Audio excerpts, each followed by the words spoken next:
এই সংবিধান ভারতের রচিত সংবিধান। সুইচ তো ওনার হাতে না, সুইচ তো ভারতের হাতে, দিল্লির হাতে।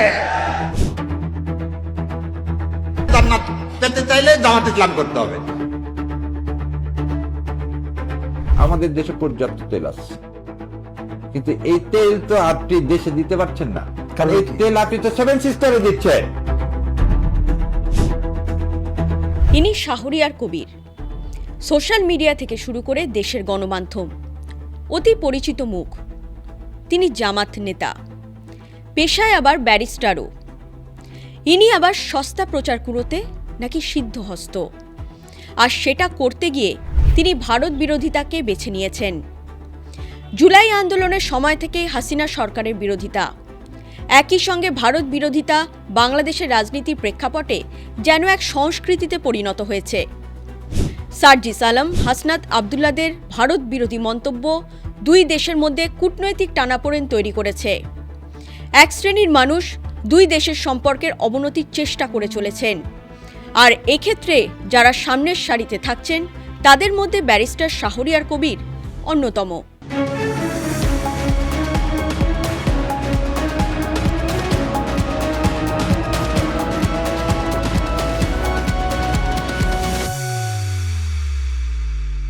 ইরান আমেরিকার যুদ্ধ গোটা বিশ্বের সঙ্গে বাংলাদেশের তীব্র জ্বালানি সংকট তৈরি করেছে।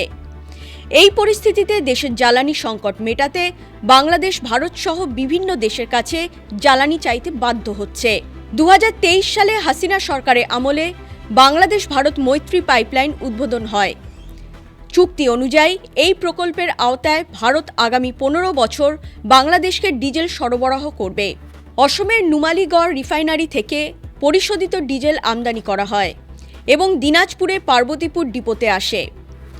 বাংলাদেশের পার্বতীপুর অয়েল ডিপো থেকে তেল দেশের উত্তরাঞ্চলের 16টি জেলায় 30টি পেট্রোল পাম্পে সরবরাহ করা হয়। নিজের দেশে জ্বালানি সংকট থাকা সত্ত্বেও চুক্তি অনুযায়ী বাংলাদেশকে এবছরও তেল দিয়েছে ভারত। আর এরপরেই শুরু হয়েছে সোশ্যাল মিডিয়া জুড়ে বিরূপ প্রচার। শাহরিয়াররা পাল্টা প্রচার শুরু করেছেন, বাংলাদেশের তেল ভারতের সেভেন সিস্টার্সে চলে যাচ্ছে বলেই দেশের জ্বালানি সংকট তৈরি হয়েছে, এবং নিজের বক্তব্য প্রতিষ্ঠিত করতে গিয়ে দাবি করেছেন বাংলাদেশ থেকে ভারতে যে তেল যায় না তার প্রমাণ করে দেখাক বাংলাদেশ সরকার।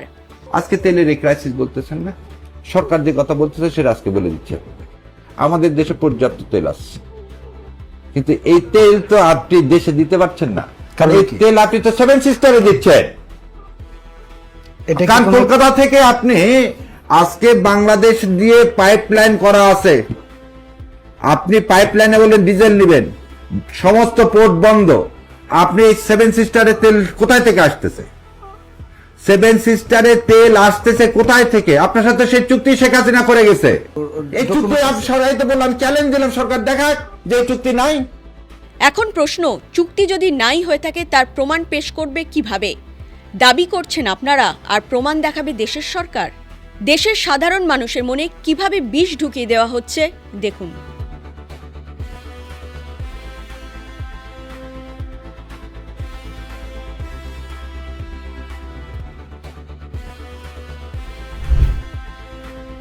সেভেন সিস্টার্সের সবচেয়ে বড় তেল উৎপাদন কেন্দ্র হল ভারতের আসাম। আসামের ডিগবয় এশিয়ার প্রথম তেলকূপ আবিষ্কার হয়।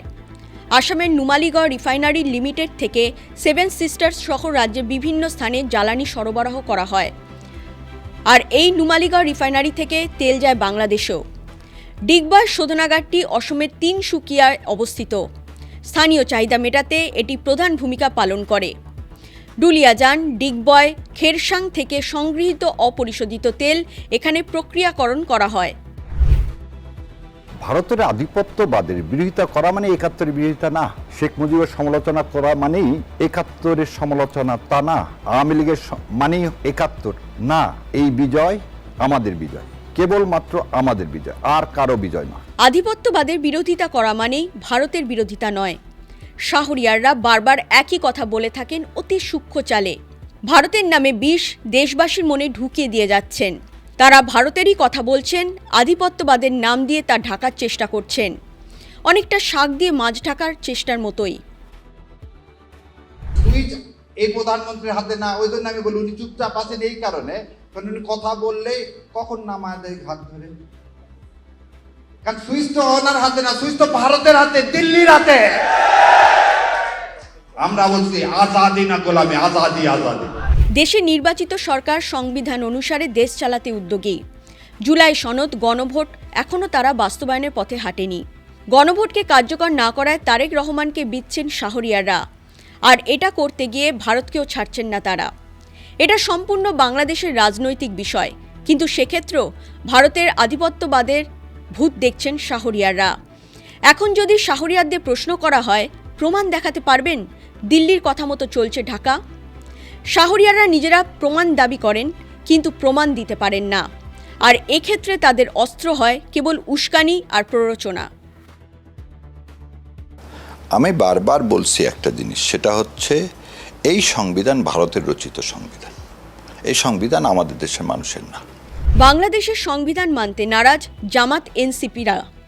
এই সংবিধানের তাদের মূল আপত্তির জায়গা ধর্মনিরপেক্ষতার নীতি। জাতি, ধর্ম, বর্ণ নির্বিশেষে ধর্মনিরপেক্ষ দেশ প্রতিষ্ঠার উদ্দেশ্যেই শেখ মুজিবুর রহমান, জিয়াউর রহমানরা লড়াই চালিয়েছিলেন।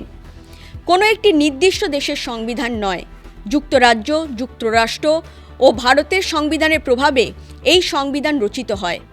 কিন্তু আদতেই গোটাটাই ভারতের সংবিধান লেখা বলে প্রচার করা হয়।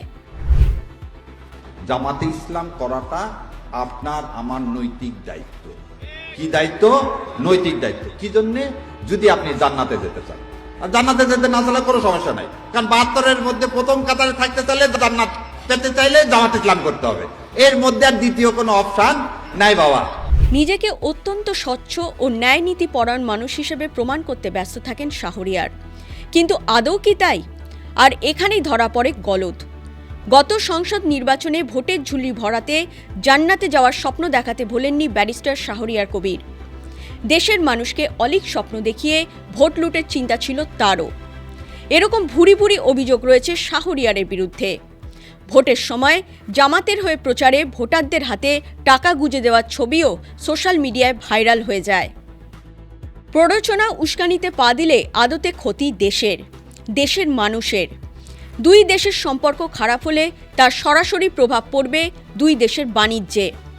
ভারতের সঙ্গে বাংলাদেশের বাণিজ্যের অন্যতম কারণ সহজ যোগাযোগ ব্যবস্থা ও কাঁচামালের সহজলভ্যতা।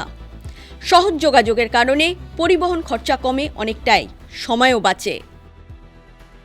বিদেশি ঋণ, বেকারত্ব দূরীকরণ, শিক্ষা ব্যবস্থার উন্নয়নের মতো দেশের ভেতর একাধিক ইস্যু রয়েছে, কিন্তু তারা এইসবের ধারে যান না। শাহরিয়ারদের সহজ টার্গেট ভারতই। তাদের একটাই লক্ষ্য, মিথ্যার আশ্রয় নিয়ে ভারত বিরোধিতার জিগির তুলে সস্তার রাজনীতি করা ও রাজনীতির লাইমলাইটে থেকে যাওয়া। এরকম আরও খবর পেতে শেয়ার করুন, সাবস্ক্রাইব করুন জিও পালস টিভি।